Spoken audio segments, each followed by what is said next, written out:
By the way, like, we'll get into it. Did you read the book or listen to the audiobook? I listened to selections from the audiobook, and Okay. I read the synopsis of it. Like, I read the detailed synopsis. I did not. I knew I wasn't gonna have time to, because I pulled it up Sure. on my Audible, and I was like, I'm never gonna have time to do this, so I'm just not going to. I'm not even gonna try. But they had some selections, like, so there was some stuff on YouTube and on Odysee that I checked out. Yeah, I And did then the same thing pretty much. I listened to a full audiobook reading that was about 2.5 hours, but yeah, that's like a very condensed. The one that was on YouTube, I think the real yeah. one's like 5.5 hours or something. Yeah, but they Okay. did have one that was like a different version of it. Yeah. And then there is one I did know. I found one that was the full one on YouTube, but it's like some. It sounds like maybe a kid did it for a college project or something. Like, it's just him reading the book. Oh, okay. Just some guy reading it, and he doesn't, and he like misspeaks and stuff and stutters. Sure. Didn't do take two. No. Those things take work. Any of those audiobooks. I mean, I listened to all those growing up, and it's like you gotta take breaks in between, at the very least. The only one that I actually liked when there was like a lot of flubs and stuff was the Sam Hyde one, the JAIHOO'S one, because sometimes he just stops and like starts breathing heavily and just chewing gum. The next day, JAIHOO woke up in the Sensato pod and checked his messages. Damn, still nothing from Khaleesi. I wonder if she's thinking about me as much as I think about her. I know deep down she loves me, and once she's done being free, having her fun, she'll want to settle down with me and start a virtual time capsule family. I'll be the luckiest man in 2177, that's for sure. Footnote, chronofetishism, a predicament where people can't get off unless their partner is 80-some-odd years in the future or past. It is a common kink in the year 2177. Cross-temporal insemination was not necessarily difficult to achieve, although the children of the ages, as they were known to future historians, could end up being quite strange-looking amalgams of the past's more speciated races and the present future's indistinguishable mystery meat Havelisk genotype, non-N-words genome. Because the one I listened to, it was the guy was definitely trying to put on different voices for the characters. Like, it was an honest college try. I was like, all right, I'll give you credit here. Yeah. Why not? I thought about that. I think about that all the time. Like, I've been reading all these. I know this is so wide off the mark here. I apologize. Last thing, and then we'll get to Logan's Run. Sure. My kid has recently discovered GOOSEBUMPS books. R.L. Stine. So we've been reading a lot of. I've read like 15 GOOSEBUMPS books in the past like 2 months. And I was like, man, I could read. I should just record these. I should record these and put these up on YouTube. I'd probably get tons of people listening to me in my smooth, sultry voice. Yeah. Doing all the little kid voices. Come on now. Because I do voices and stuff when I read to my kids. Although it's kind of hard to, it's weird when you've never read it before and you're anticipating the intonation before you read what it's supposed to be.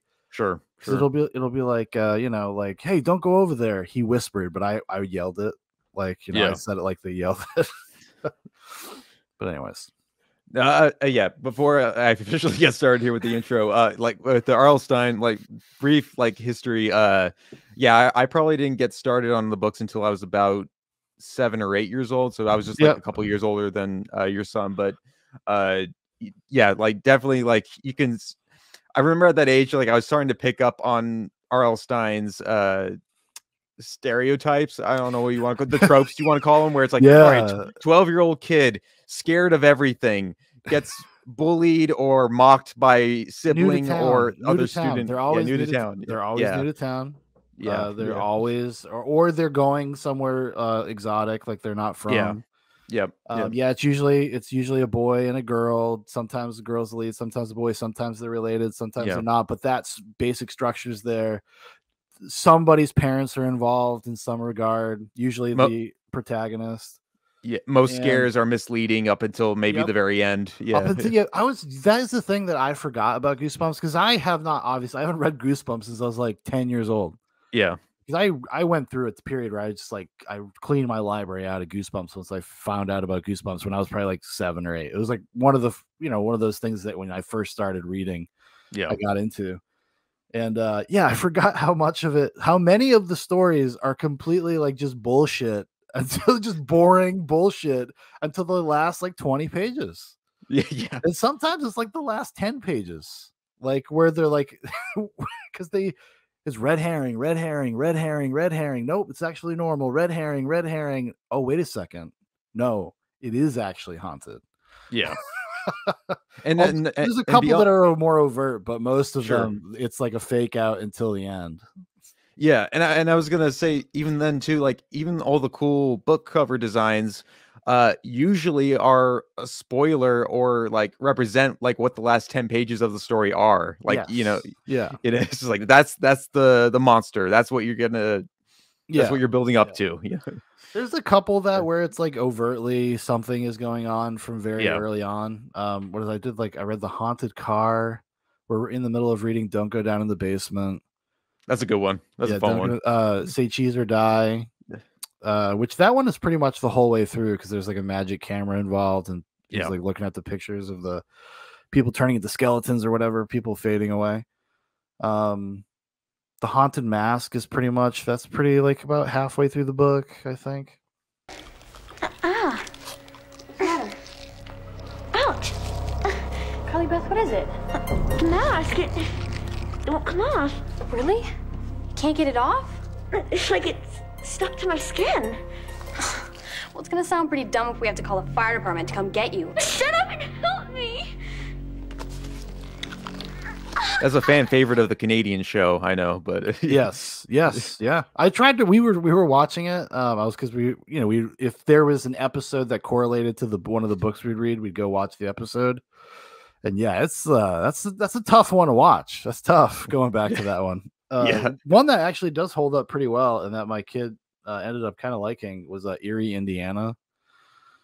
It's kind of like Twin Peaks for kids. Like that's the vibe of the show, and Twin Peaks meets the X-Files. Like that's the vibe of the show.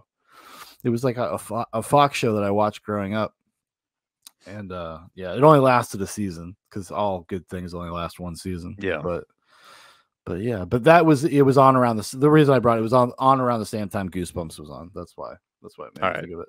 But obviously nowhere near as popular. Nice. All right, I think this definitely filled the blanks for a Goosebumps Flea Pit bonus episode. We'll see if that makes the kicker. Can you give me like 1 or 2 minutes? I'm just gonna make a quick restroom rush, and then we're good to go. Good. Yeah.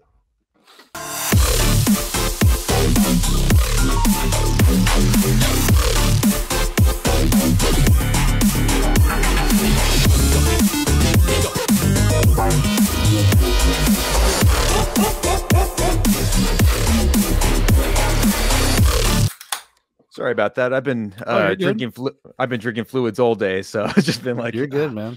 Active. All right, cool. You're good. I'm on like a crazy diet right now, so I know how you feel.